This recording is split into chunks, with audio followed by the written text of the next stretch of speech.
Hey, look, y'all. It is Friday. It is Breakfast and Bud. We got an interesting topic that we're talking about today. And honestly speaking, it's going to be a two-parter.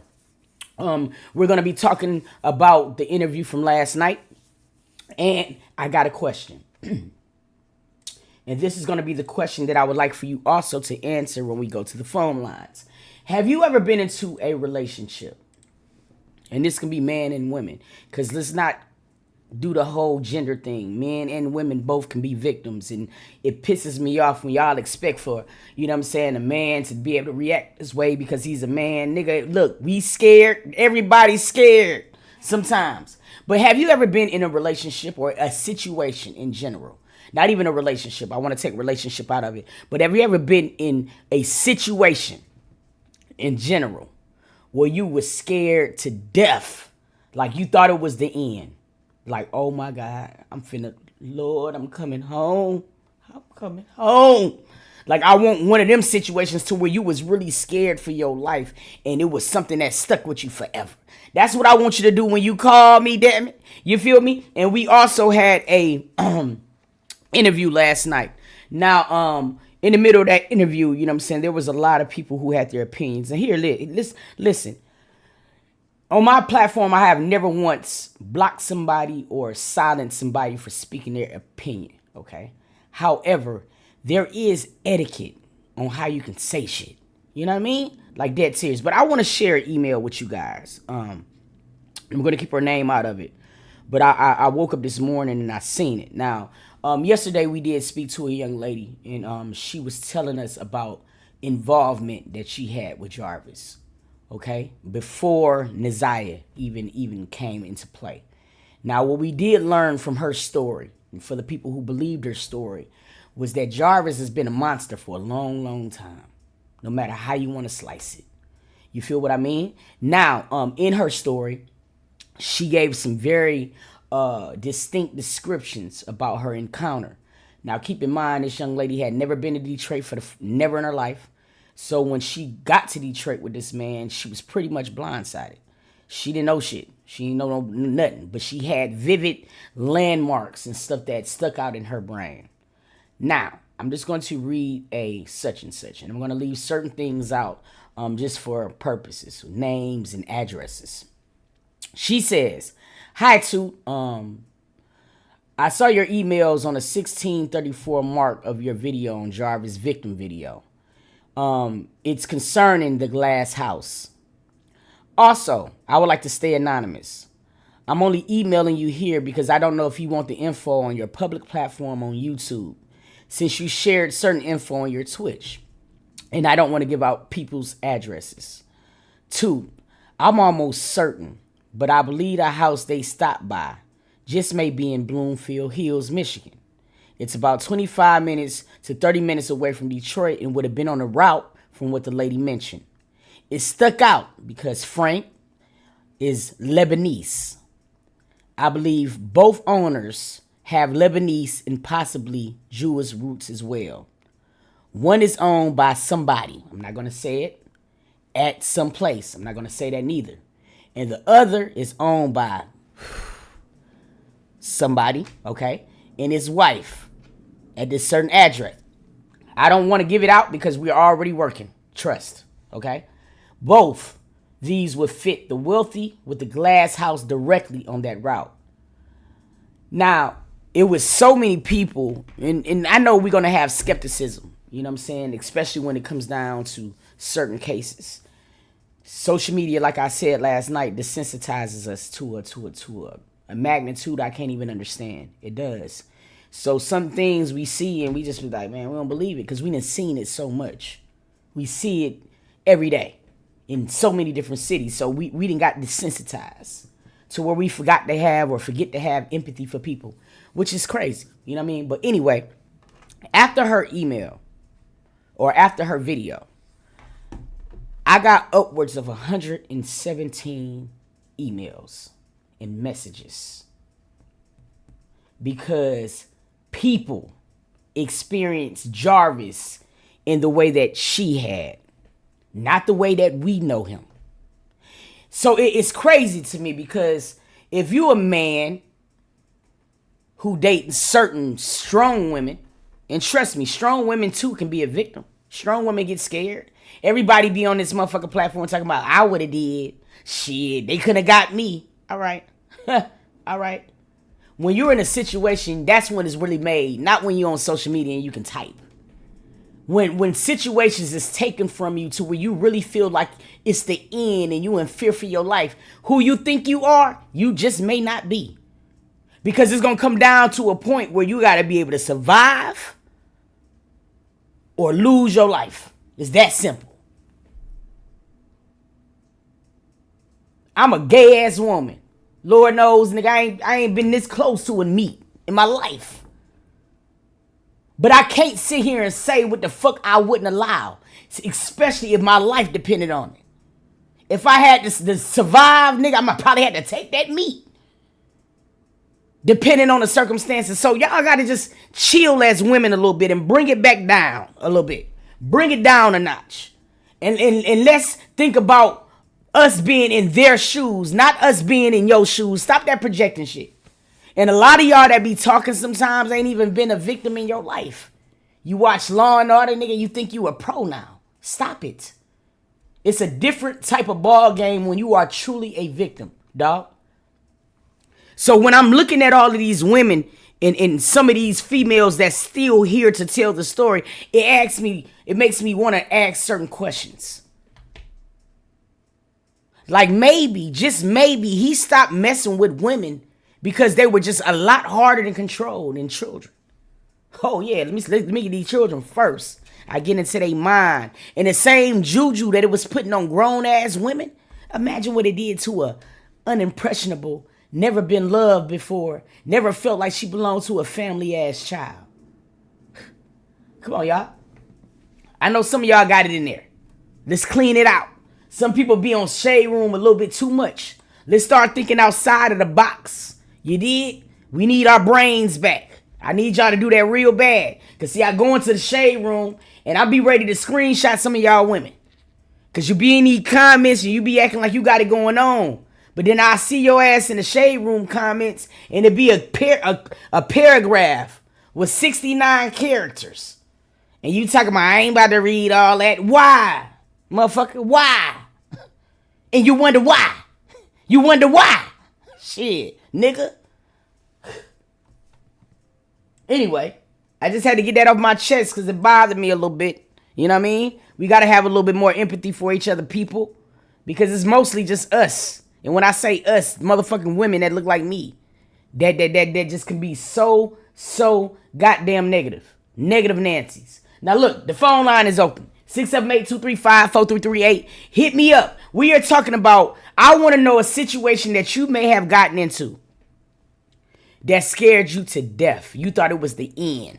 It could be any situations. You know what I'm saying? You could have been at home, frying chicken, fell asleep. Next thing you know, the whole kitchen on fire. I want to know situations like that. The phone lines is open right now. Hell yeah. Yeah, I went Jarvis on it. You wonder why? Shit, fuck you talking about? I did. What it do, family? Good morning, Pookie. Good morning, bye to you, Pookie Pie. It's Friday. What you doing? It's Friday. I work from home, so I'm on break. Mm-hmm. But I wanted to call in because I have been in a situation where I thought I was going to lose my life.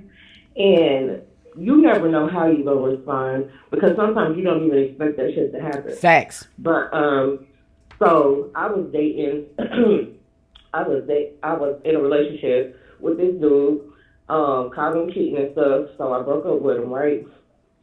So he did not want to leave me alone. Like, he was literally stalking my life. Literally, like, stalking my whole life, blowing my phone up, everything. So one day, I get this bang on my door. Meanwhile, I'm in the kitchen. I'm about to, like, fry some chicken. So I had some grease heating up. So I open the door. It's him. He snatches me up, literally, and grabs the pot of grease on the stove. So at that time, I'm like, in my mind, I'm like, please don't let this man burn me with this grease. So then I just started speaking it out loud. I'm like, don't burn me with that. Don't pour that grease on me. Don't pour it. I just kept saying it. And he didn't put it down. He was like going the fuck off and like really trying to pour the grease on me. So like I'm grabbing his arm trying to stop him from pouring the grease on me. And I don't know what took him in his head because I was like, God, I started praying to God. I said, God, please don't let this man pour this grease on me. Please don't let him pour it on me. So he put the grease down and he hit me a couple times, which I really touched him up like a dick. But and then ran out the door and shit. But I literally thought like I didn't know what the fuck was gonna happen. So yeah.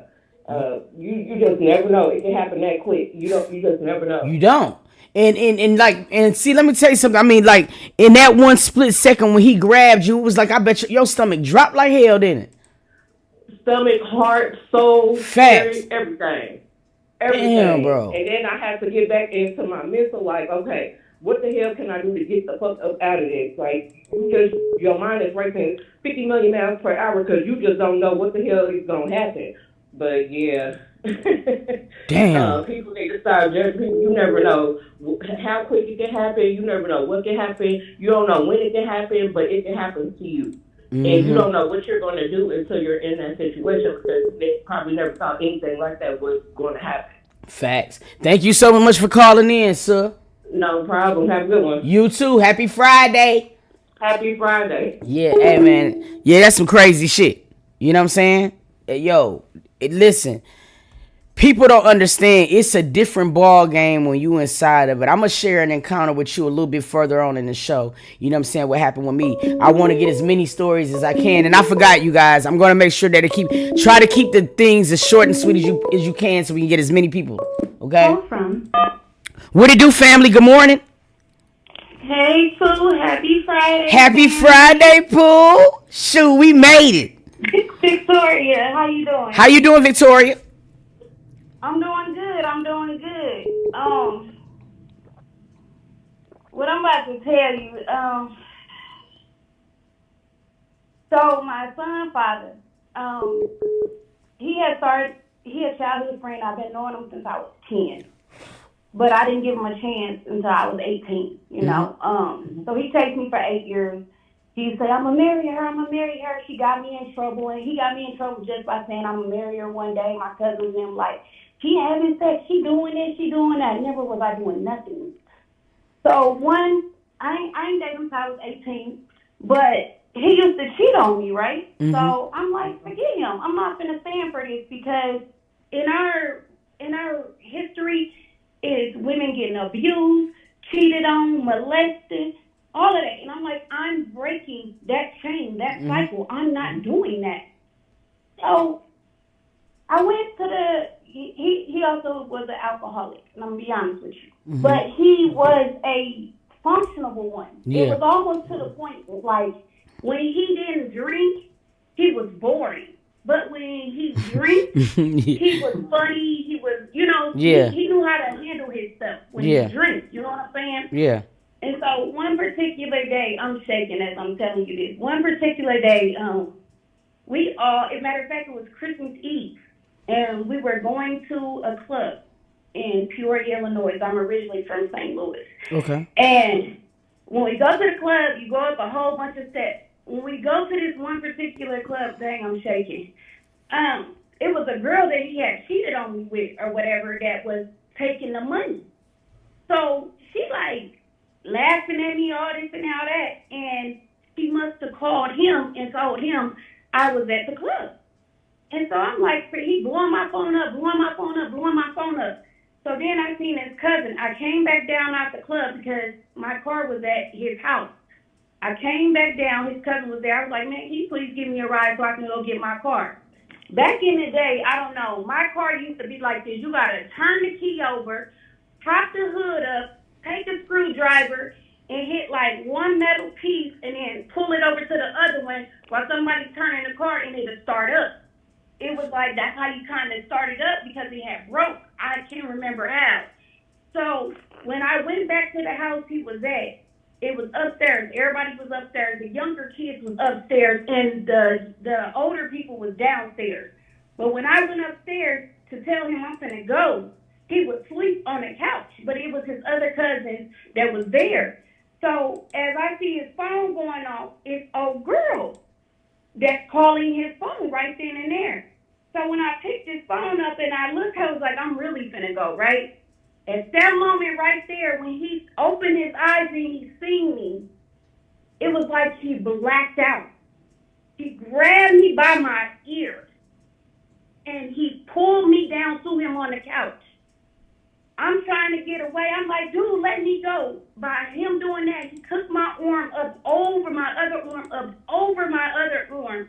And if you put your hand on your shoulder, he cracked that. Like, if you put your hand on your shoulder real fast. Yeah. One of your hands on your shoulder. Yeah. He lifted my arm up where that being at the top of your shoulder. Yeah. Yeah, right there. Right there. Right in the middle. Yeah. On the top of your shoulder. It cracked. He had me like with my shoulder up behind my head, and he had the other hand, my ear, he pulling it to the point where he bit me in my face. At this point, I'm like, y'all help, y'all help. The boyfriend, his cousin's baby mama, she used to get beat up. Do you know this chick? His auntie yelled up the stairs, said, what's going on? She went out the room, closed the door, and said, ain't nothing going on, everything, we just laughing, blah, blah, blah. Came back in, closed the door. I'm like, help, help. He put his hand, and they're all watching, man and female, watching. He put his hand over my mouth to the point his hand was over my mouth so hard that it was on my nose to the point where I couldn't breathe. I could not breathe. He had me like in a chokehold, and he's never done nothing like this.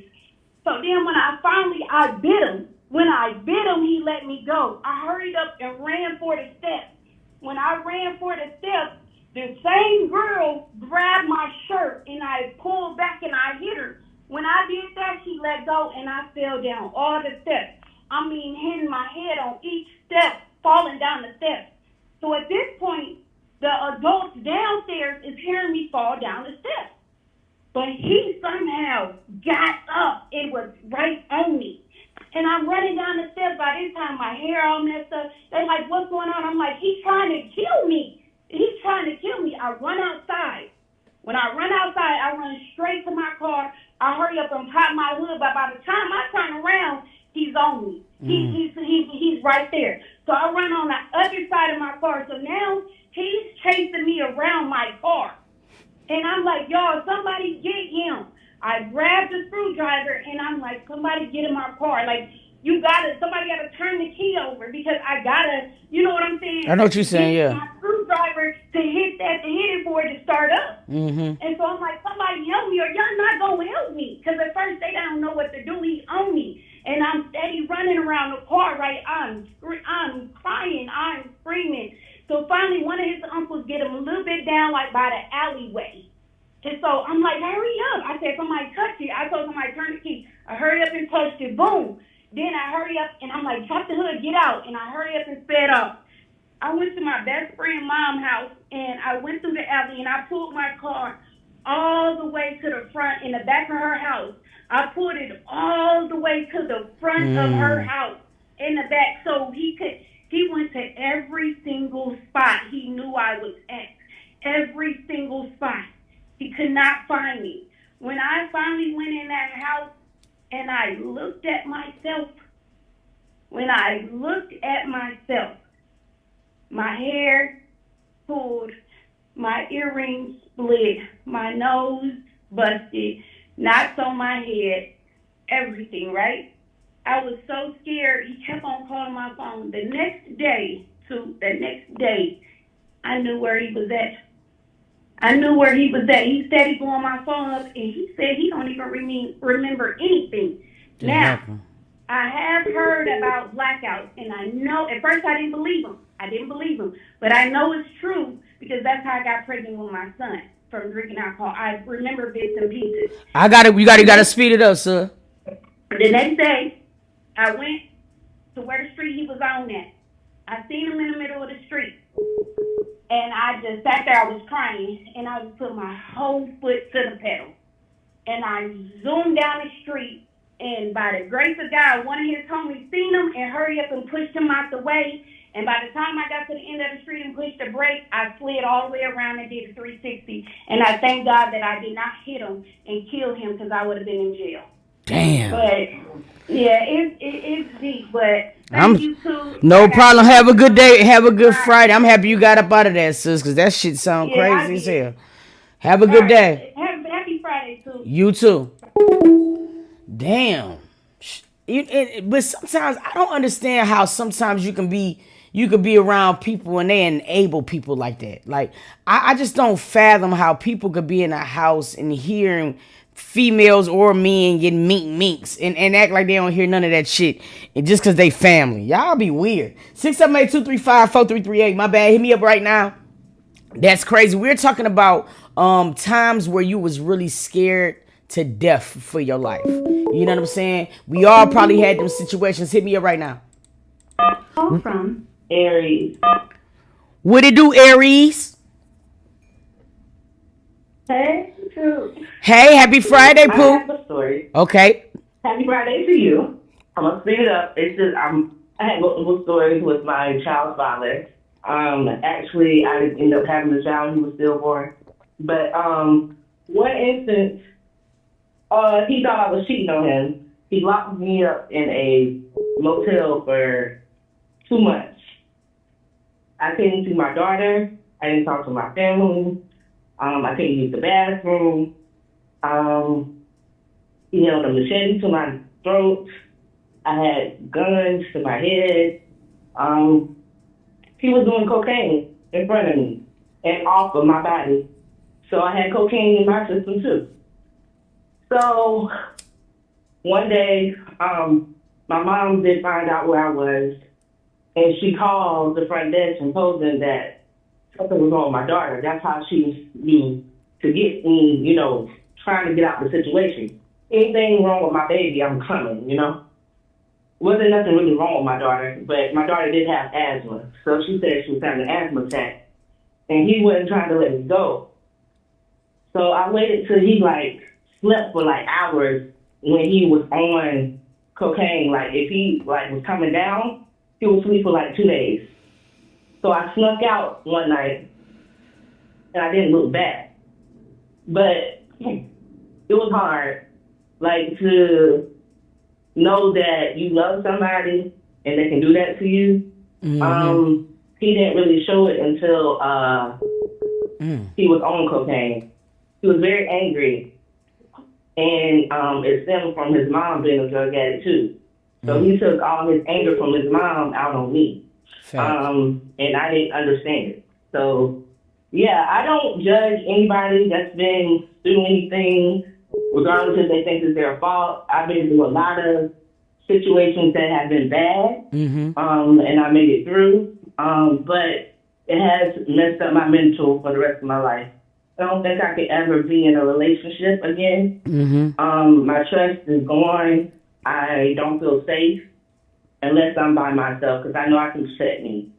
I don't trust people being around my kids because of what happened to me sexually. Because he used to force himself on me too, and I was sexually abused when I was a kid. So therefore, all of the, the negative things that I was seeing last night on your live, it kind of triggered me, because it's I had people that didn't believe me. My sister couldn't believe that her uncle was molesting me. She just couldn't believe it. So for years, we argued about it. We just didn't see eye to eye. Eventually, he told her that he did it. He admitted to it. So she finally believed and apologized. But by that time, it was too late. The damage is done, You didn't believe me. The victim, the person that actually went through it. I wasn't lying. Facts. There's no reason to lie about something so serious. I would never put that on nobody. Facts. Because it's a lot. It's a lot to hold on to. Anybody that's been a victim, I hope that you get the therapy you need. You may never heal all the way, but it does get a little better. Yeah. Thank you so much for calling in, sis. You're welcome. Bye. Damn, man. And listen, and what's breaking my heart is I'm hearing so many situations that people experience this type of stuff. We're sitting here right now, we're talking about situations that had you scared to death. Now listen, it don't have to just be in a romantic setting. It could be, bro, anything. You could have been driving, your brakes went out. Let's do a whole different array. I just want to know a time in your life where your heart dropped to your ass, dog. You know what I'm saying? That's what we talking.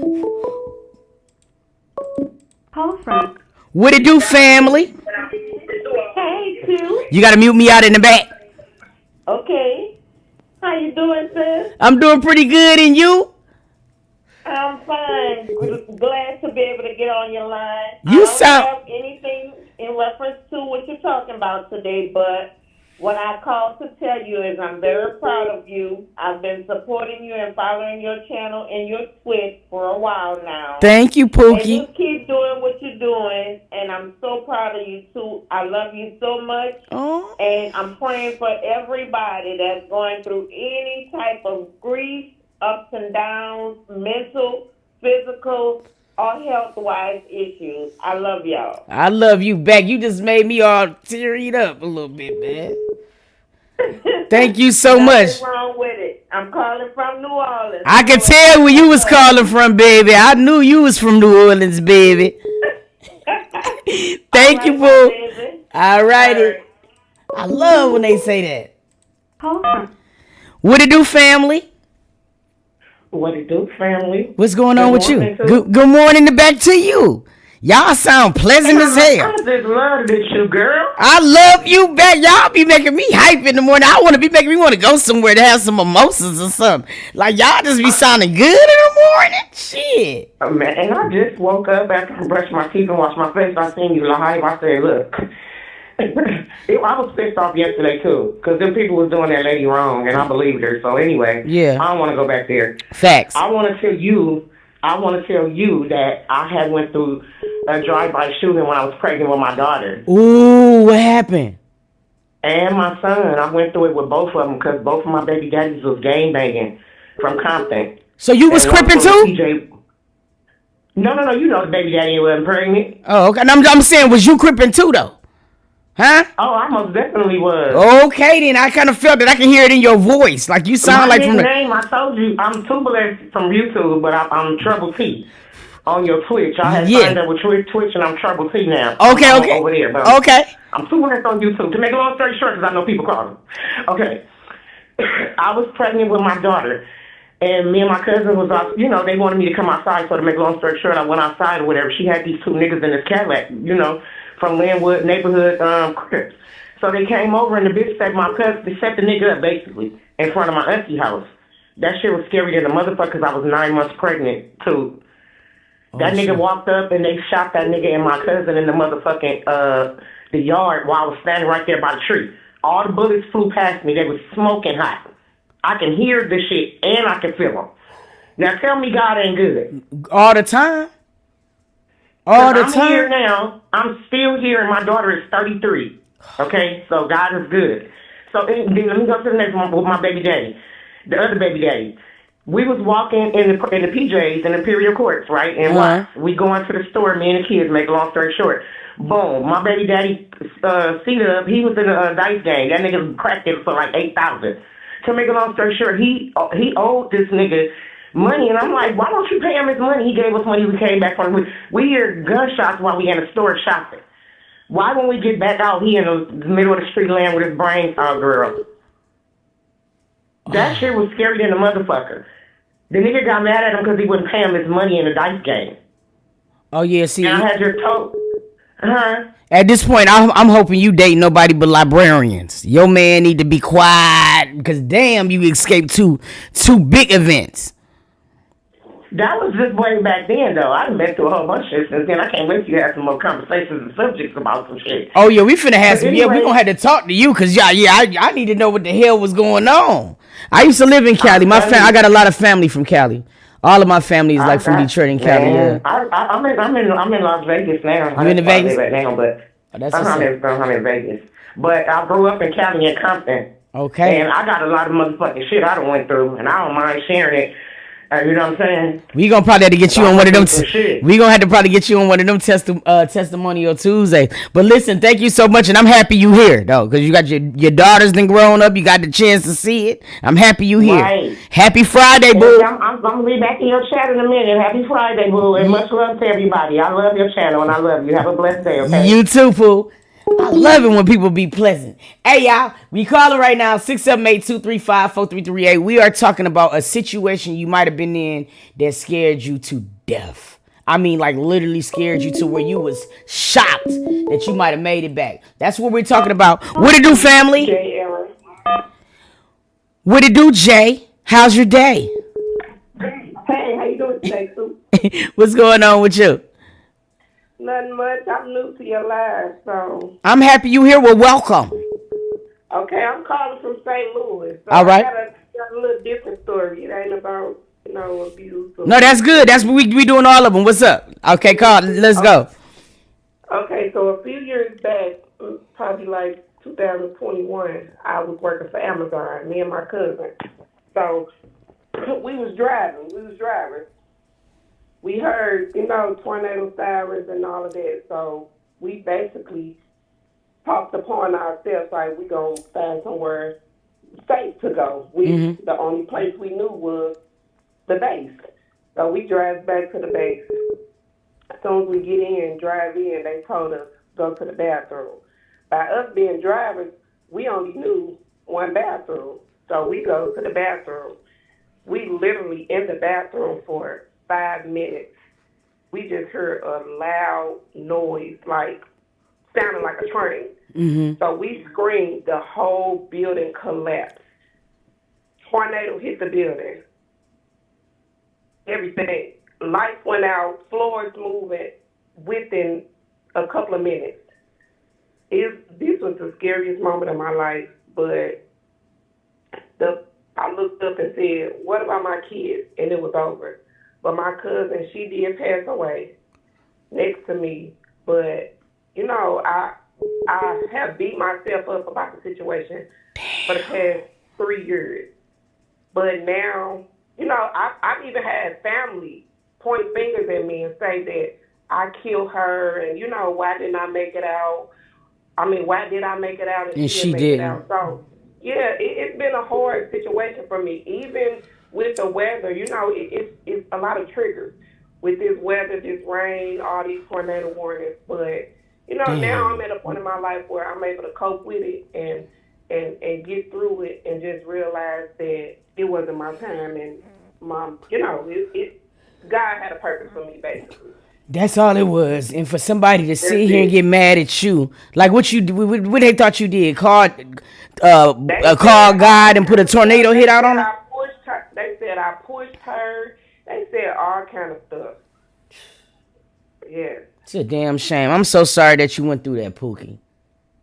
Yeah, I'm just glad I'm able to make it out and, tell the story for me and her. Because it was scary to have a whole building collapse. We were stuck in the building for over 2 hours. So I'm laying here next to her body for over 2 hours. And that's the part they don't understand. You feel what I mean? That's the part they don't understand, that part. That's fucking insane. Thank you so much for calling in, Pooh. No problem. You have a good day. Everybody You too. Have a You too. Damn. Call from. What it do, family? What's going on, too, man? You harder than the radio to get to, man. Hey, man, listen. What's good morning to you, too? These folks, what's going on? What's going on with you? And I feel like I just want a ticket to something, to Dreamville or something, man. Just try to get through. No, but I got two crazy experiences, but I'm going to try to keep them real short and sweet. Go ahead. The first one, I was working construction, and we was doing overnight, so we was getting back in the morning. And the truck driver that I was riding with, he was falling asleep behind the wheel. So I peeped it the first time, but at the same time, I'm kind of tired too. So I'm telling him, like, look, pull over. I'll call the foreman, and I'll tell him, like, yo, we need like 15 minutes to regroup. I guess I don't know if it's like that ego, that male stuff. I don't know what it is, right? He's like, nah, I got it. Too, I didn't mean to. I guess like the tiredness just took over. I closed my eyes for probably like, and to me it felt like 5 seconds, but it probably could have been more. I opened my eyes while we looking at a light post. So I'll take off my seatbelt thinking we about to run into the light post. Then we drop like out of like a roller coaster. We just dropped. We done fell off a bridge that was 49 feet. The fuck? Yo, it was on the news and everything. I'll send it to your Twitch, I'll send it to your Twitch. I mean, not your Twitch, Discord. Yeah. I was on the news and everything. And thank God, by the grace of God, I said my angels and God was with me. I came out with a concussion and a broken arm. What about him? Oh, he was perfectly fine. Okay, damn. Dude, he was perfectly fine. But it was me and there was a guy behind. It was another dude that was in the back seat too. He broke both his legs. And I'm in North Carolina, so I don't know. There are laws against companies and stuff. It's to protect the companies. So I'm thinking I'm gonna get a nice little payday because I was originally born and raised in Brooklyn, New York. So I'm thinking I'm gonna get a good check. Hell yeah! They ain't give me nothing, man. Nothing. I mean, they gave me 10 bands, but 10 bands and I was out of work. Facts. Probably like 2 years. That just covered everything. Like, you feel me? That covered all my debt. Yeah, that wasn't shit. Yeah, they covered my hotel expenses, but still, man. And then once I sued and I got the 10 bands, they done blackballed me from all construction jobs in the state of North Carolina. Just cause, man, that shit fucked up, bro. Man, fuck them folks. Man, for real. No, for real, cause that shit lame and you could have died, nigga. They talking about that bullshit, bro. Man, I could have died. Then before I even wanted to sue, I'm like, cause I was making good money. Construction, you make great money, especially with the overnights and stuff like that. So I was trying to work with them. So I'm like, you know what? I'll come back to work. But y'all just be easy with me because my arm's broken and all of this. So I'm like, it was healing, but I still wasn't at 100% with my arm. Then they start getting on me like, oh, you got to hurry up. You got to move faster. You got to throw the shovel more. You got to do this. And I'm like, man, nah.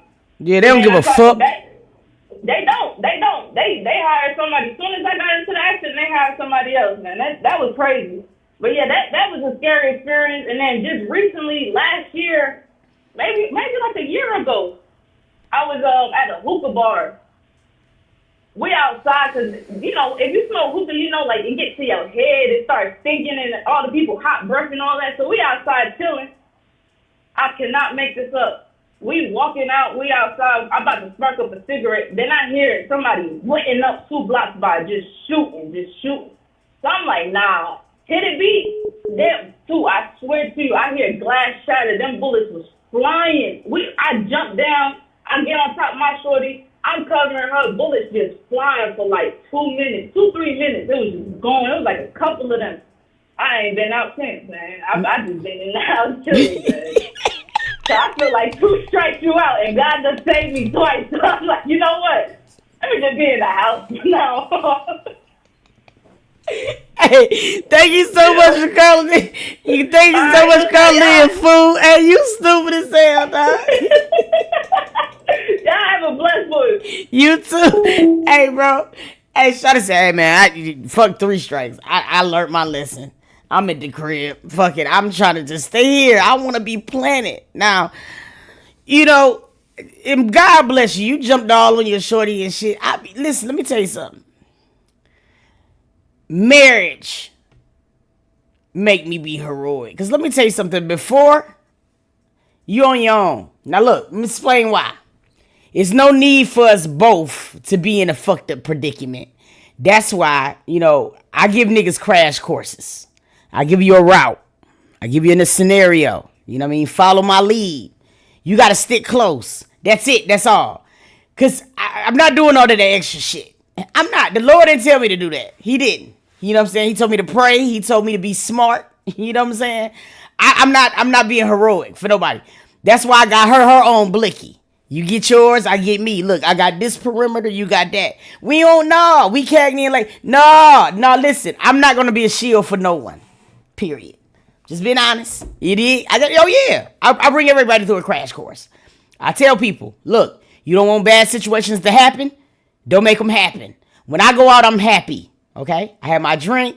I get my two-step on. Everybody in the place, they love me. Because I'm a vibe, goddamn. I am a vibe. You feel me? So if you get into a situation, okay, listen to me, y'all.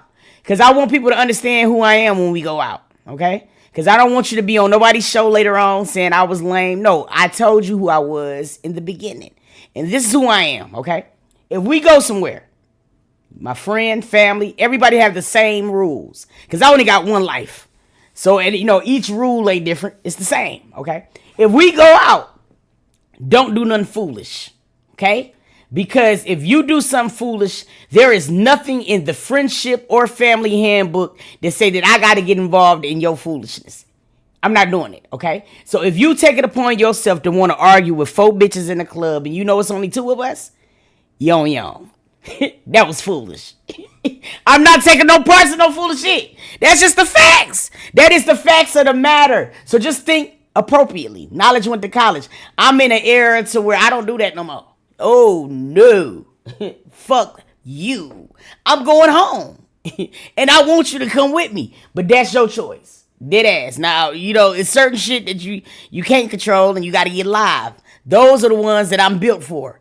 But I'm not doing none of that. You know what I mean? Cheers to Friday, because I want you guys to be okay. I want y'all to be perfectly okay. You know what I'm saying? With not being all like that. Do you understand that let me tell y'all something. I've learned it. And then we're finna get back to these phone calls. I've learned in my life. There's just certain things that just, fuck it. I'm gonna just put it in layman terms. It takes approximately 7,898 nerves when I get mad. Oh, nigga, I am like Thomas the Train. Steam come from my head. I'm not even saying that. 7,899 nerves I use. That's a lot of nerve power. I don't got time for y'all niggas to be getting on my nerves. Shit, because I know some of them bitches done burnt out already. The nerve pop. That's how bad niggas get on my nerves sometimes. So I only got a couple of nerves left. So I'm trying to save them for appropriate occasions. Now, if you don't understand that shit, I don't care what you're saying. So that means I ain't got time to be arguing with you. I ain't got time for no solutions. You get on my nerve enough, it's just gonna go from 0 to live. I ain't got time. I only got a couple enough, and I want to keep them. That's the truth, goddamn. Argue with your mamas. Shit. We back up, y'all. Hit me up. We are talking about crazy situations that scared you to death. Call from. What it do, family? Hey, Tilt, good morning. Hey, boo, good morning. So my near-death experience, it's crazy. It's 2 parts, too. Okay. I was living with my cousin. He was a street runner when he was walking this earth. God rest his soul. Our house got shot up. They actually started shooting inside of the room that I was laying in. I was laying right under the window. They started shooting it. It was like 10 at night. I had my headphones on, listening to music.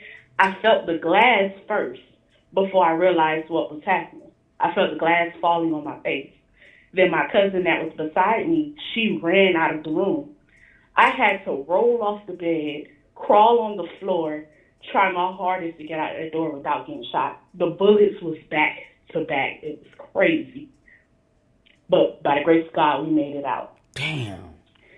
Fast forward to after that situation, me and my mom left that night, and I had to go stay with my friend who I went to school with at the same time. We went to the same school. And I met this guy who her house is like probably 20 minutes away from my cousin's house. Mm-hmm. The guy I met lives like down the street. Me and him actually started talking, and he found out who my cousin was. The man thought I was setting him up when he found out who my cousin was. He thought I was setting him up because apparently his friends was the people that shot up my cousin's house. Oh.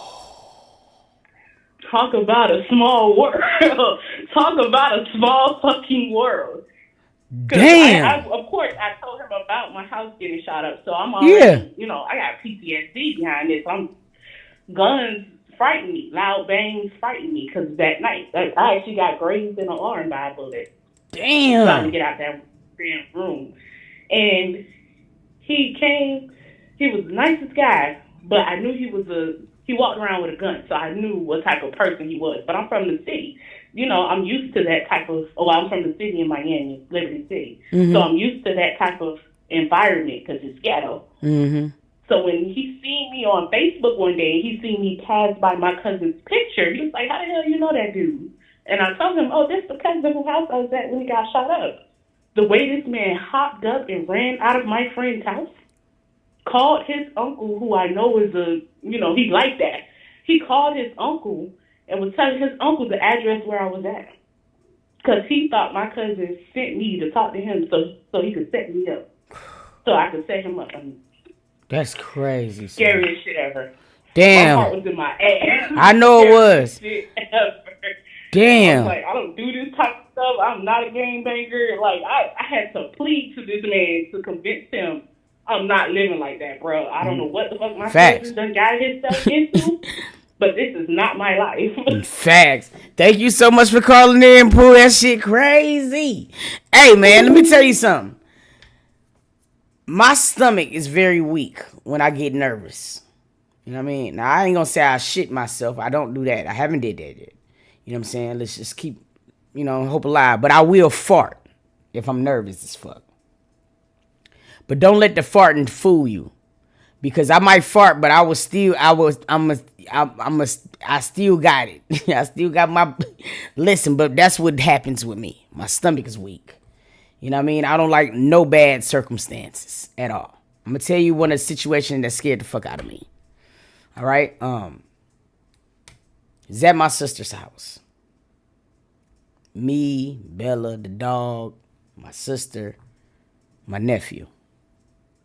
I'm deep into a slumber. And I rarely get sleep. So when I do sleep, it's critical. It's like damn near hibernation. You know what I mean? So I'm in a deep sleep. We awaken at like 3 a.m. Oh yeah, and my homegirl Risha, she was there as well. So she was waking up in the morning, and it's 3 o'clock in the morning. You just hear, doo doo doo. Then you hearing fire alarm. It just was mayhem in the house. The door swung open, smoke was everywhere. I'm like, what in the living fuck? I'm upstairs.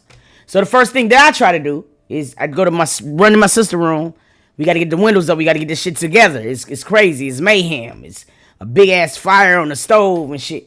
And somebody goddamn and left some noodles on and went to sleep. So I'm trying to let up the windows. I'm having a problem with the window, but I'm out of my sleep. I need at least 35 minutes from when I get up to get back to function. You know what I mean? You got to power me up. You know what I'm saying? The apps got to start opening it up and shit. I don't just get up and be ready. I need at least a little while to get going. So I'm in my sleep. I'm nervous still. You did? So, you know what I mean? I'm trying to let up the window.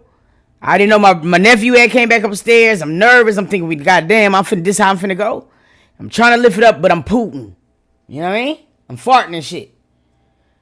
And I ain't know my nephew was there. And he look at me. I'm supposed to be the one that's being able to handle the situation. And I'm handling it, but I'm just farting in the process. Putin it too. Yeah, I seen it in the comments. Fuck y'all. That nigga said Putin too. Yeah, too, the fuck you back. But yeah, that's what happened with me. That was a scary moment for me. If I get that scared, I'll fart. I will. I sure will. And it ain't even like it's a stank fart. I don't know what it is. It's like I decompress or something. It's like, you know what I mean? I'm morphing. It's just like a wind that come on. I don't know what it is, but that's what I do. I deal with that. You know what I mean? Some of y'all do the same shit. Some of y'all got a stomach problem too, but y'all shit yourselves. I don't shit myself. You know what I mean? I just poop. I just fart. That's all it is. You know what I mean? Now we are talking about times that it had you scared to death. Now I want you to call me right now. 678-235-4338. For the people that's just tuning in, that's what we're talking about. We're talking about the interview last night, and we're also talking about, you know what I'm saying, situations where you really thought it was the end. Now, what I am starting to notice is y'all women be dating thugs.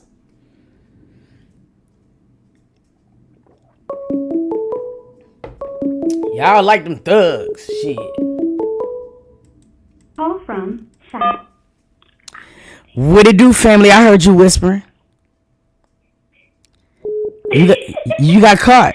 Good morning, happy Friday. Happy Friday. Oh, shoot. Yeah, when you was whispering, we heard you. Happy Friday back to you. Good. All right, so my, I guess, near-death scary experience. I was, let's say, 13, 14 years old. Okay. And my mom used to always take me to school. And I would, beg her, Mommy, please let me go to school by myself. Let me go to school by myself. Right? So finally, she lets me go to school by myself. And then one time when she does let me go to school by myself, I get hit by a car, right? And not just hit by a car. The car hit me so hard, I flew up on the hood, and something in my head told me to hold on. So I held on between, I guess where the windshield wipers are, that little opening there. So I held on there, and he kept driving, and driving, and driving. Mind you, I'm on the hood of his car. And he's driving. I mean, he drove for 5 blocks. And everybody's screaming at him, he's on the side, stop. Why are you driving? Somebody's on the hood side. So then, another car comes and hits him from behind. I guess to stop him from keep going. And I flew from his car, let's say 20 feet. And from there, I almost got hit by another oncoming car. Mind you, I'm a kid. I'm 14 years old. Thankfully, after all of that, I was able to walk away. I probably had a scratch on my arm. So yeah, that was my near-death experience. I'm 43 now, and I still have PTSD. Damn, sis. Turning. They was playing ping pong with you. Yes, Oh, bless your heart. Damn, man. Yes. So that was my gut-wrenching experience. Damn, I hope you never experience that ever again in your life. But thank you for calling in, sis. All right, have a good day. Yo, man, y'all ain't shit. Let me just tell y'all why, man. Oh, shit, hold on. Damn, sis, I got your number for the cover. Hey, look. I'm not laughing at the situation. What I'm laughing at is her accent. She's so proper. So when she was explaining the story, she was my mom. I walked down the street and I was I'm going to walk myself. I'm going to take myself. And then out of the blue, I was hit by a car. That shit was just how she was explaining it was so cute though. Where I would die inside, trying to I ain't go. You know how silly. Don't be holding me responsible for certain shit, bro. I can't help it. It's who I am inside. Lord knows. Call me 678-235-4333. And the shit was sending me, bro. I can't help it. She said, and then I was holding on to the hood, and another car hit that bitch. And then I flew 20 feet. Almost got hit by another car and walked the fuck away just with a scratch on my arm. I said, well, you better go ahead, girl. Shit, hey, you talking about? Call from. What it do, family? What up, too? What it do? I have to tell you this story. So, the PTSD is real because I didn't realize I had it until years later. But me and my best friend, we moved into our first apartment, right? Yeah. In college. So we barely just moved in. When I say we moved in, we didn't have no furniture in there, no nothing. We sleep right on the floor. She in her room, I'm in my room. Tell me why it's I don't know, maybe 3:30 in the morning. Mm-hmm. I wake up to 6 SWAT men with guns pointed in my face. Who's in here? Who's in here? And I'm obviously just me. Apparently the apartment that we moved into, they were chasing somebody through the back part of it. Yeah. And our patio gate was open, so they thought that they ran into our house. And so they come in the house, they wake me up with AK-47 pointed to my face.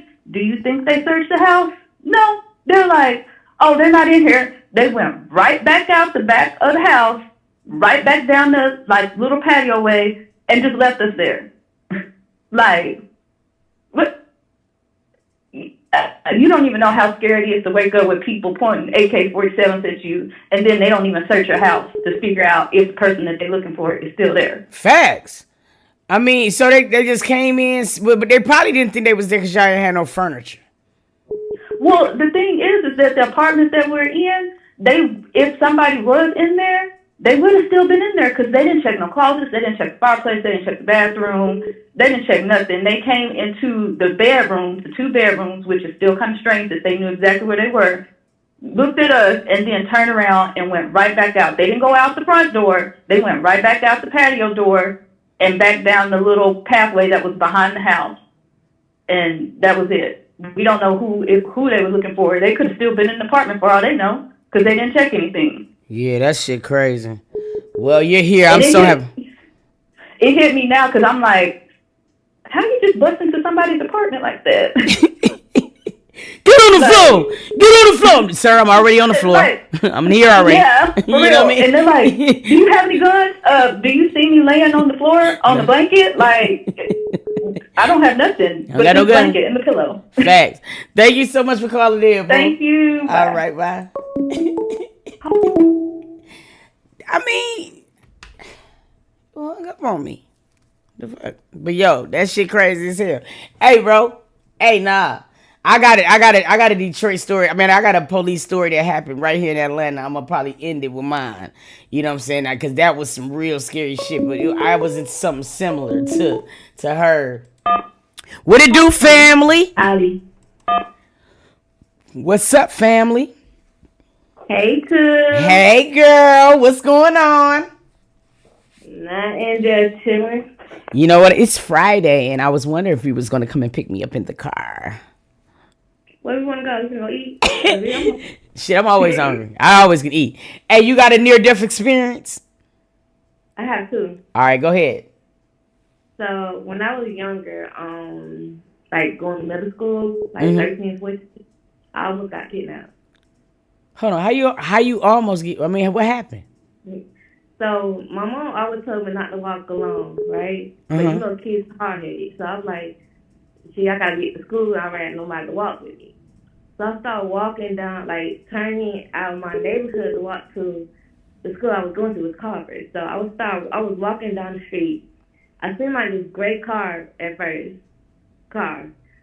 He said something to me, but I would just have my headphones and so I was like not really paying attention. But then he started riding again, while I was passing again and again and again. So I was like, what the fuck? Okay, so let's take my headphones down out of my ears and let me pay attention to my surroundings. So I kept walking, and then he said, get in the car, I can drop you off. Look, I don't know you. Okay, now I'm good. So I kept walking. So before I get to the street, before I got to cross to get to my school, he pulled like by the Dollar General, and then he pulled back around where I got to cross that, and then he like cut off the car, and then he looking for me. He was looking right. We were making eye contact. I just froze. Me and him making eye contact. I said, hell no, So I ran back to where my cousin was, because it was like they used to be at this store smoking and drinking. So I was like, hey, cuz, this man tried to kidnap me. So I told my cousin, and we walked back, and then he pulled out real fast. Damn, shawty. I'm glad. Let me tell you something. That's why you can't be having them headphones and the earbuds. Put only one on there. You got to be alert. You got to be able to see what the fuck going on, because see, you never know who be lurking. These niggas is ignorant. You hear me? I'm happy you made it. I'm happy you made it. I'm happy you made it out. But that was the scary. Another one, it happened a couple of days last week. I almost got in a house fire. You said last week? Yes, like last Sunday. Like, how you was almost in a house fire? So, my cousin and her boyfriend was going at it. The same cousin who was behind the liquor store? No. Okay, go ahead. My female cousin and her boyfriend was going at it about some drugs. So he burned. I was not in the vicinity. I was in the room with my kids watching TV. So I heard a big boom. So I went outside and there was still arguing and cussing. And he ran towards us talking all bad bitches and stuff. I was like, what the fuck is going on? So then he started, they had to push us in the house. And then he had this gasoline tank pointed outside our house. And then he bent down and let it out. And all I heard, like, I just felt like the heat and then the poof and all the fire heat. And then I just see the flames. So did he burn some of the house? Some of the house was burnt? Yeah. Did y'all call the... Yeah, a lot of police. They found him like late that night, like 12 o'clock the next day. Damn, sis. I'm happy you cool. Yeah, I sent the on Discord. I sent the picture with my Discord. So my name was like Audi Day. Okay. And I sent the picture, and I was like, thank God made out alive, because it was so scary. I was scared. I fell trying to get my after the fire got out. I ran into my neighbor house, and I fell with my youngest, trying to get him out of danger. Damn. I'm happy you're okay, sis. Thank you so much for calling, Pookie. You're welcome. Love you. Love you too. Oh, damn. Call from. What it do, family? What's up, sis? What's up with you? Not shit. Okay, so I got a story. Okay. It's dangerous. Go ahead. How you laughing at your own self? Go ahead, tell the story. So this was when I was pregnant with my first son that passed away. It was in the house. My grandma had just came back because my auntie had passed away. So my grandma was in Chesapeake, Virginia. So she had just came back. But I used to tell my grandma, don't give my daddy no cigarettes. Because my daddy had AIDS. He was a heavy drug user, sharing needles and stuff like that. So I said, Grandma, don't give my daddy no cigarettes. Hold on, time out real quick. I know, listen, it's fucking me up right now. And I've been smoking this, can't wake up, right? I know you laughing because you're trying to get to the story, but it's like when you keep talking about death and you laughing right after, it's fucking me up. Because you like, my auntie had just died. And I'm like, what the fuck? Don't laugh at that part, but keep going. Go ahead.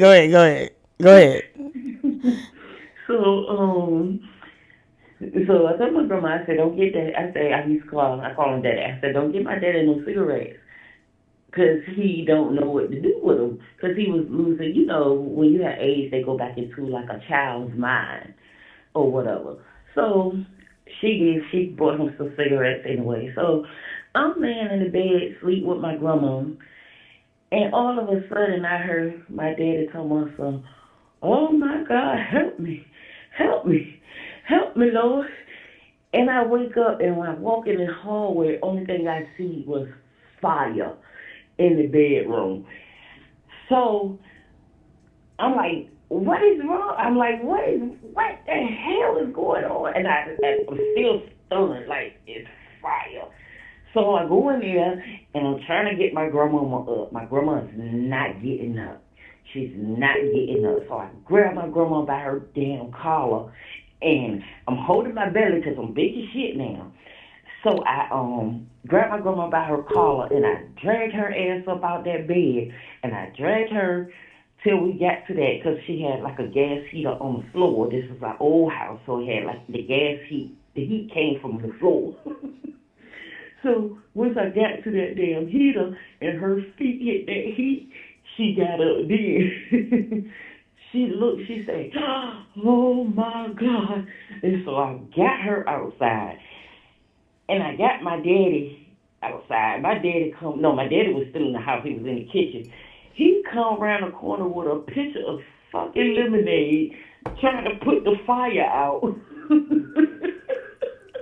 In his tidy whities too. Girl, that did not scare me to death, honey. If I was a heavy sleeper, we would have been gone.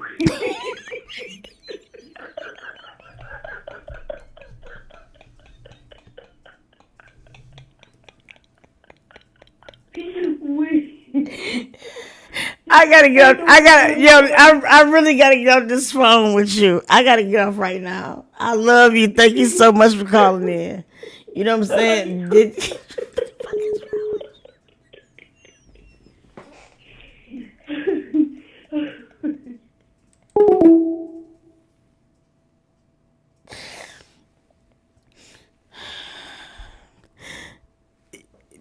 You know, that shit did not feel like a near-death experience, even though it was. Because I can't have certain visuals, dog.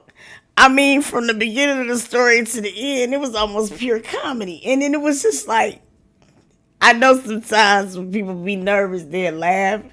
And you know what I mean? Because, I mean, I understand psychologically it'll fuck you up. I mean, you can't be looking at somebody and, you know, you talking to him or whatever. And she like, I murdered that nigga. And start laughing. It is. It's displacement. But that shit, it's like I couldn't help but just picture a nigga with some tidy whities and some lemonade. And I know it was a near-death experience, but that shit was funny. Then how she just going into a girl, if I didn't wake up, we would have been out of there. It was just funny as hell so much, man. I was like, I tried to keep it together, and I just couldn't, you guys. I failed. I failed so bad. That's why I'm not equipped for critical situations. All right? I'm not. So please, Lord, I'm telling you, don't count on me to be serious sometimes. You're going to be mad. Call from. What it do, family? Hey, Sue. What's up? Can y'all stop? This is what I live for. I live for this. I swear to God, I do. I live for this. Oh, my God. So when you originally said what story, you know, of time, I was originally going to tell you about the time that I died. And I'm going to make it fast. So I used to live in Hannibal. And when I lived in Hannibal, it's like a lot of people that do drugs down there. So when you go to the hospital and they say they don't find nothing wrong with you, they'll put a red flag in your chart. That's anywhere in the United States. If they feel like you drug seeking or medical seeking, whatever it is, they'll put a red flag in your chart. And wherever you go to the hospital, it'll say you drug seeking. But really, they put hernia mesh in my stomach, and I later had to have that removed. And that doctor took that red flag out of my chart. So I always had to travel to St. Louis to go to the hospital. But when I got sick, I always waited to Friday to make sure my kids was good, taken care of, you know, food, clothes, iron, all of that. So my daughter always went with me to St. Louis. It's like an hour and 45 minutes away. I wasn't feeling good. I've been sick since my daughter, and she's 16. So on the ride there, like, we singing, we dancing. Like, I still got on Snapchat videos of all of this. We get to the hospital. Well, we finna be there. I said, call your grandma and tell her, you know, meet us at the hospital. So if anybody ever sick, go to Christian Northwest in St. Louis. They're going to get you taken care of. So we get to the hospital. I go in, and automatically they see me on my face. I'm not doing good. But they get an ID, all of that. Her grandma comes. It's like right after she left, I start going downhill. Found out I had influenza B. So within that time, I can't breathe. I can't breathe. The doctor looking at my red flag and in charge, and nurse was like, ma'am, she's not drug seeking. She's really sick. So then the doctor like, okay, all right, let's get her going. So they start giving me medicine, like morphine, all of this stuff. Nothing is working. They put a BiPAP on me. It's not working. That BiPAP seems like it's taking my energy, like my breath, and I'm struggling even more. So finally, my mom come up there, leave. Hours go by. They're going to transport me to the big hospital. They told my mom, here go the nurse number, blase, this is what room she going to, boom. So they transport me to the big hospital. And so when I get there, they already got respiratory, all of the doctors in there. By this time, my breathing's like, that's how I'm breathing.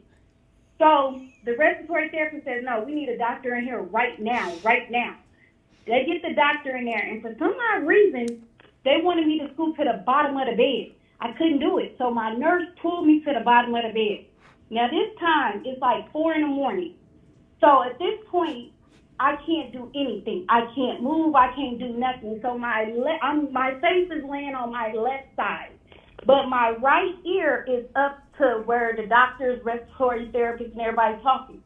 Now this is the crazy part. There was a lady with a black business suit on, with black shoes, with black thick heels, and she walked and came and squatted down to the left of me and said, "Don't worry, I'm gonna be here. Don't cry, I'm here with you. You okay?" So I'm listening to this lady, but I'm still listening out of my right ear to the doctors. So they like, even if we do it stat, and they mean like where your pulse is at, they go straight down with a needle and pull your blood out. That shows the carbon dioxide in your body. So they like, even if we do that stat right now, she'll be gone. He said, "So what do you want to do?" He said, "Call it." So I hear him over the intercom, "Call my desk." So when he said, "Where you want to go?" He said, 103. As my nurse picked me up, you know how in the ceiling of the hospital, it got the little rectangles. She picked me up and my body went limp, all like it just flopped down, like I had no control. He said, "We ain't got time for transportation, let's just go. I'm gonna run with her." Through the threshold of the door, before he got in the hallway, that's when I died, okay? Out of nowhere, everything was white. I mean, a white I've never, ever seen before in my life. There was no clouds, no walls, no floors, no body. There was nothing. It's a white that is so bright that I've never seen it before in my life. But on my right ear, I'm hearing my grandma and a whole bunch of people that sound like they talking like, I'm hearing that to the right side of me. But to the left side, I'm hearing my son. So I'm hearing my son to the left side of me. During that time, what they told me was I was moving so much that they had to restrain me, because your hearing is the last thing to go. You can still, when you gone, the last thing you hear, your hearing is the last thing to go. When I woke up 10 days later off of life support, I had calluses, them big old sores on your bottom, everything. A week and a half later, they accidentally clipped my lung when they intubated me. A week and a half later, we took that same route back to the hospital, because for some reason, it was starting to be hard for me to breathe. So when we went back to the same hospital, I called my daughter. I said, "Call your grandma and tell her to come get you from the hospital." Her grandma came and got her. The same nurse that had me was there. So when she came in, she told the doctor, "Look, she just died about 2 weeks ago. There's no playing around with her." The doctor said, "Okay, let's not play. Let's push her to the big hospital." So they gave the report and they said, "Everything okay, we just need to transport her." But in the paramedics, I guess I kept falling asleep. And when I was falling asleep, I stopped breathing. So they said, "No, we need the doctor and respiratory air when we get there in the room." We got to the hospital. They automatically was like, "We're not going to play around with her." My body built up again with carbon dioxide. But this time, they said, "Okay, let's hurry up and intubate her." I woke up. And when I woke up, I couldn't see. I couldn't move. I couldn't talk. I knew in my mouth I had this circle thing in my mouth, right? I already knew I felt something in my nose. It was hurting, but only thing I could move was my eyes and my tongue. I could not move my arms, my body, because they automatically put you in a paralyzed state. And I'm like, what do I gotta do? I can't do nothing. They finna stick this in my throat. What am I gonna do? I had to think fast, and so I took that plastic thing and with my tongue, and I pushed it out of my mouth. And it hit some metal and said, "Ding!" And all I remember is the lady pulled what was over my eyes, and she seen tears when she said, "She's awake." I woke up 5 days later, and they explained everything to me. Now, that first time I died, The second time I was put in a medical induced coma. The first time when I woke up, I was so angry at my mom. I'm like, where was you at? Why was it a lady right here in a business suit by my side and you wasn't? You knew I was sick. Where was you at? They said, what are you talking about? I said, because you left me here like this. How can you do that? I'm so angry at my mom. So the doctor come in and he was like, what's going on? I'm like, why did she do it? She left me like that. And this lady had to be by my side. He like, what lady? I'm like, the lady with the black business suit on, with the black shoes, with the thick toe. He said, ma'am, Miss Smith, there was no lady in there. When you died, I rushed out with you. Your mom had already left. There was no lady. This was 3-something in the morning. We did not call your mama until we got you stable and on life support. I said, you lying. It was a lady there. And he said, no, I swear to God, it was nobody in there. And so still to this day, I don't know if that was because I never seen her shoes. I never seen it because I never got up. And my mom really wasn't there. She wasn't. They was not able to call her until afterwards. So somebody, like, people have told me maybe that was a guardian angel or I don't know. But that was the original story I was going to tell you about that. So now when I get sick, it automatically goes straight to my respiratory system. And it's like I'm on life support like it ain't nothing. And then they accidentally clipped my lung when they did it, so I can't smoke, I can't do nothing, and it just, when I had to be took home on oxygen and everything, but that's why I thank God, because every day I wake up, I'm meant to be here for a reason. Facts. He brought me back so many times for a reason. So just like how you said when you go out and you ain't got time for people want to act like this, I value my life. Facts. I value my life. Real. Facts. I'm not with that negative stuff. I'm not with that non-toxic stuff. I can't do that. Why? Because I wake up every day and I look at my window and I say, thank you, God. I'm here. I'm breathing. I'm walking. I'm talking. People look at me and be like, Victoria, we don't know how you do it. That's because God do it. And me. And I continue to fight every day. So I'm not going to let nobody take my glory away. You shouldn't, bro. Thank you, family. But that's what I always wanted to share with you ever since I started following you. And no, that's a hell of a story. I appreciate you for real. And you don't really know how many people's lives you really touched in so many ways. And you really worked through a lot of people that you know how when you said 8,000, you really touch more than the people who you subscribe. So if everybody's life you touch, and they subscribe, you will be over 20,000. So, oh, man. Love you, family. I love you back. Thank you so much, Pookie. Oh, thank you so much. Friday. Happy Friday. Oh, Lord. My throat tight. My shit tight. I ain't even gonna hold you. I had to... She touched me.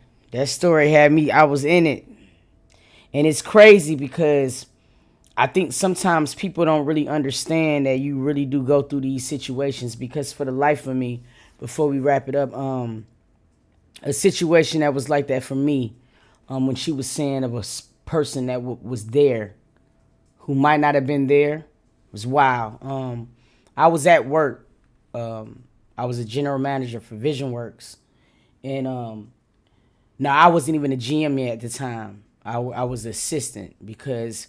me and the other and the general manager was at work early around 6:00. We was talking because he was having an issue with his son.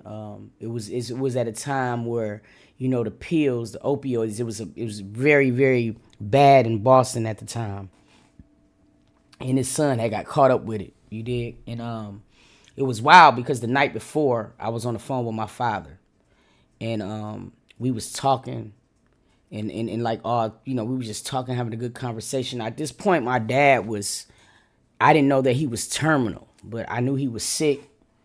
And we had one of the weirdest conversations that night. And it really wasn't weird because we would always talk about God and things like that. But he just kept saying, Tutu, no matter what happens in this world, you better always keep your faith. You better always keep your faith. He was just telling me this story. And I'm like, of course, Dad. To the point where I'm like, we talk about it so much. Like, of course. Now, fast forward to the next day, me and the general manager, we talking. He telling me about his son, to the point where this grown-ass man, broke down. White man, too.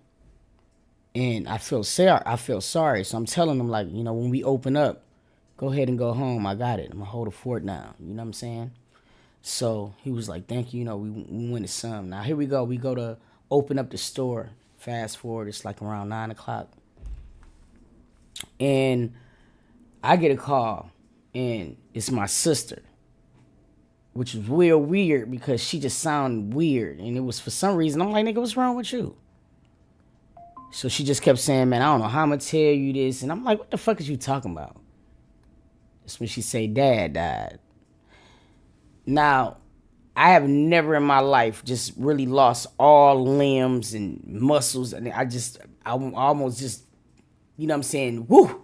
And he caught me. But here's the thing what I wanted to say in regards to the girl. I run outside because I had adrenaline and I just didn't believe it. So I'm trying to call my dad because I'm finna prove these niggas wrong. Ain't nobody finna tell me my dad did. But he's Superman. Fuck you mean? So I'm calling, ain't nobody answering. I am losing my shit outside, y'all. And this lady, this white lady, from out of nowhere, I can't even make this shit up.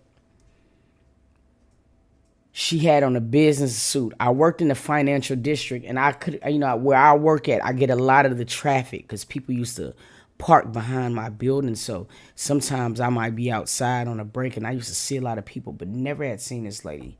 You know what I mean? And I'm crying, and she just comes out of nowhere and just holds me. I mean, this lady had on this beautiful ass suit. You know what I'm saying? She just looked like, and I'm squeezing this lady. She's just letting me cry on her. I'm putting slob and tears and so much shit, like all on this lady, bro. And this lady walked me to the corner. She put me in a cab. She paid for, like, it was just like a fucking beautiful moment. You know what I'm saying, or whatever. And that lady that day got me through.